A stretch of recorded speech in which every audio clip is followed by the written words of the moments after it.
Ada sebuah kisah tentang seorang pemuda yang sedang melaksanakan pendidikan di sebuah universitas. Pemuda itu tampak bingung di depan sebuah rumah makan. Rupanya ia sedang menunggu hingga suasana di rumah makan itu mulai sepi. Saat rumah makan itu sepi, dengan malu-malu ia pun masuk dan memesan semangkuk nasi putih tanpa lauk apapun. Sepasang suami istri pemilik rumah makan itu tampak bingung. Lalu mereka menghidangkan semangkuk penuh nasi untuk pemuda itu. Sang pemuda pun menerima dan membayarnya sambil bertanya pada pemilik rumah makan. "Bolehkah saya mendapat sedikit kuah di atas nasi saya?" tanyanya pelan. Pemilik rumah makan pun menjawab, "Ambil saja kuah yang kau suka, tidak perlu membayarnya." Pemuda itu mengambil kuahnya dan berpikir bahwa kuah tersebut gratis.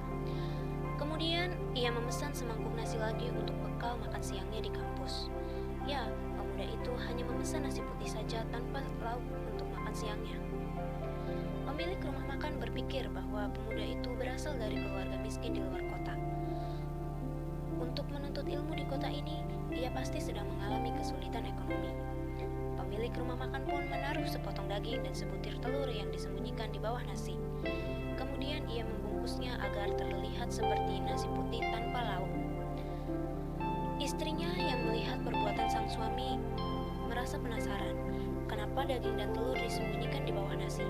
Sang suami pun menjawab, "Jika pemuda itu melihat kita menaruh lauk di atas nasi, dia pasti merasa tidak enak hati dan dia akan pergi ke tempat lain untuk membeli semangkuk nasi tanpa lauk. Lalu bagaimana dengan gizinya bila ia hanya memakan nasi saja?" Istrinya pun tersenyum kepada sang suami. Mereka merasa senang karena dapat membantu orang lain. Saat pemuda itu meninggalkan rumah makan, pemilik rumah makan berkata, "Besok mampir ke sini lagi ya. Jangan segan-segan dan tetaplah semangat anak muda." Pemuda itu sangat terharu mulai saat itu. Setiap sore ia akan mendatangi rumah makan dan seperti biasa ia hanya memesan nasi putih tanpa lauk dan membeli sebungkus untuk bekalnya di kampus.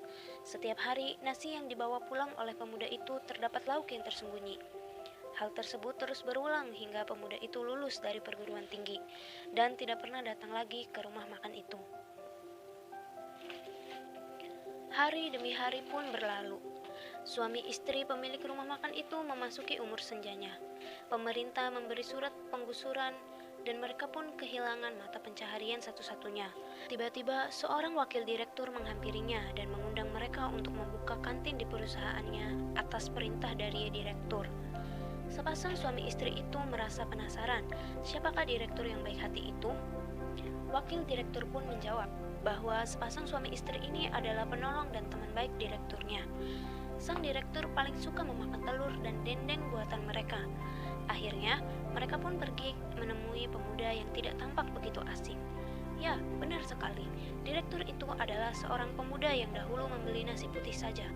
Pemuda itu merasa bahwa kesuksesannya saat ini adalah berkat bantuan dari sepasang suami istri itu.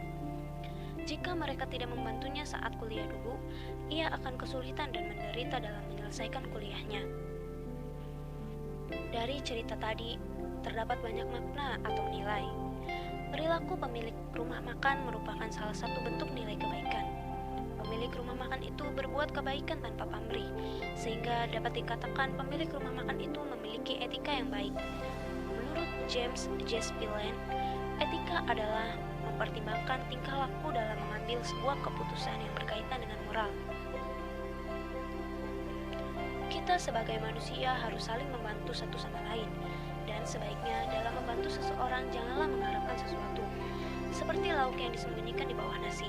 Dalam membantu sesama sebaiknya dilandasi dengan rasa ikhlas dan tanpa pamrih. Dengan begitu, kita dapat dikatakan menjadi seseorang yang memiliki karakter serta etika yang baik.